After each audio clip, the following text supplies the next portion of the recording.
ফুলের মতো সৌন্দর্য পৃথিবীতে আর কিছুই নেই। মানুষও না, আমি যেটা মনে করি। আমার কাছে ফুল এতটা ভালো লাগে। ফুল গাছগুলো নেওয়ার জন্য আমরা চলে গেছিলাম সাভারে।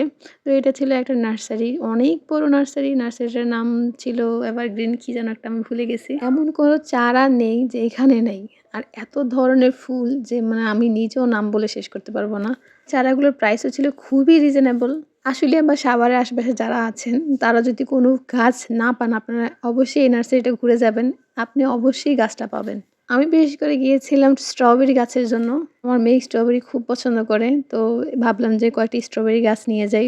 সেখান থেকে স্ট্রবেরি আর ক্যাপসিকাম অনেকগুলো গাছ নেওয়া হয়েছে। মাশাআল্লাহ স্ট্রবেরি তো এখনো ধরে নাই কিন্তু ক্যাপসিকাম ঠিকই ধরেছে। গাছ আর মানুষ আপনি যত পরিচর্যা করবেন, যত আদর যত্নে এটাকে বড় করবেন, তত বেশি ফুল দিবে, ফল দিবে এবং মানুষ সবচেয়ে বেশি আপনার ভক্তি হয়ে থাকবে। কিছু, কিছু কাঁঠাল গাছ ছিল, কাঁঠাল ধরা এই গাছটা প্রাইস ছিল প্রায় ৳৫,৫০০ আমি শুনে তো পুরাই অবাক। এইটুকু একটা গাছের দাম নাকি ৳৫,৫০০। এগুলো হচ্ছে স্ট্রবেরি চারা। অনেক সুন্দর ছিল চারাগুলো।